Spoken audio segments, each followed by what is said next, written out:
Jogo muito ruim tecnicamente dos dois times, mas o Paysandu produziu para ganhar o jogo, teve chance para marcar o jogo e para ganhar a partida, e pela imperícia dos seus atacantes não conseguiu vencer o Guarani, que não jogou nada no primeiro tempo, não jogou nada no segundo tempo.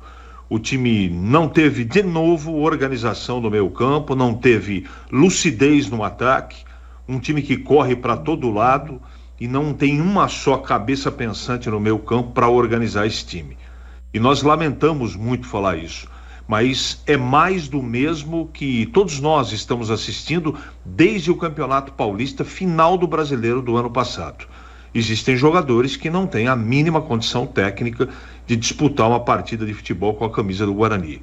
E eles estão aí, não é? Por esse ou por aquele motivo, mas eles continuam aí. Então, se não fosse hoje o Bacelar se matar dentro do campo, o Guarani teria perdido para o Paysandu. Ele, para mim, foi o craque do jogo, por exclusão, porque eu gostaria de falar de um meio-campista, de um atacante. Você tem que elogiar um zagueiro que tirou 2 ou 3 bolas lá, porque o restante realizou um trabalho muito abaixo da crítica.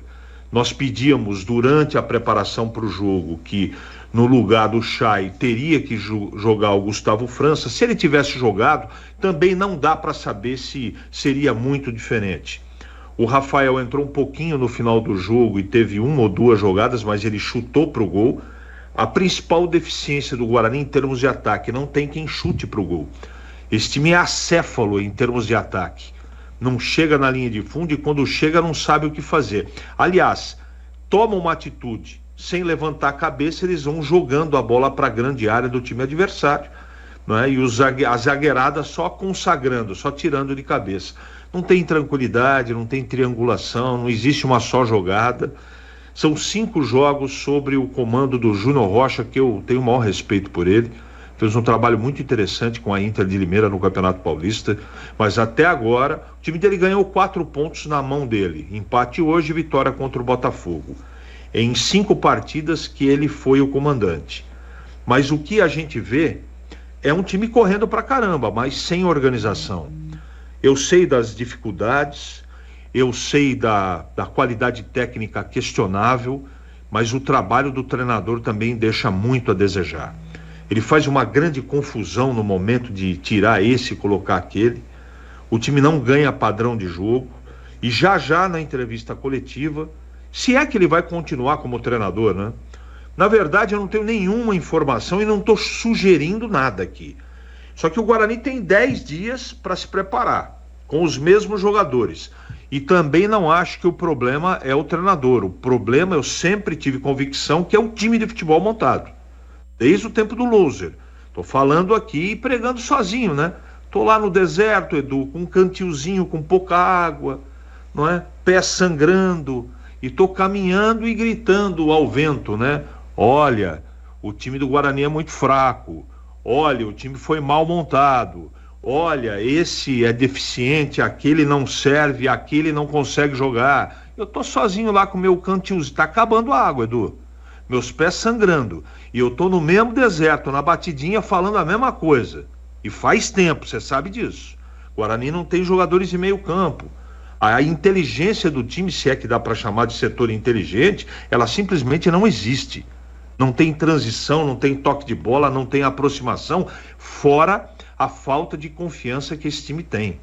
É um negócio, comentar o Guarani Futebol Clube hoje é um negócio deprimente. E eu falo isso com muita tristeza. É muito duro para mim chegar aqui, para o nosso querido ouvinte da Rádio Bandeirantes, e ter que dizer para ele que o time do Guarani é um time horroroso e mal treinado. Um time inseguro, que não apresenta absolutamente nada. Eu estou muito tranquilo, com a minha consciência em paz, porque eu tenho falado constantemente, dia a dia na Bandeirantes. Eu não acredito nesse time. Eu não acredito nessa diretoria. Eu não acredito nesse comando técnico. Tem muita coisa errada. Essa é a grande realidade. Essa é a realidade do Guarani. Tem 10 dias para se preparar e o treinador vai passar os 10 dias dizendo que o trabalho... Eu ouvi atentamente o que disse o Diogo Matheus. Aliás, parabéns a ele. Quando a gente comete um erro, reconhecer o erro é uma grandeza muito grande. Parabéns ao Diogo Matheus, que não está jogando nada, mas foi homem, veio ao microfone da Rádio Bandeirantes, dos outros nossos companheiros de imprensa, e pediu desculpas por aquela entrevista coletiva absolutamente equivocada. Parabéns a ele. Mas o discurso é o mesmo. É uma grande cortina de fumaça. Evolução no quê e do quê? Pelo amor de Deus, gente. O Guarani não chuta no gol adversário, está jogando em casa. É uma coisa muito triste.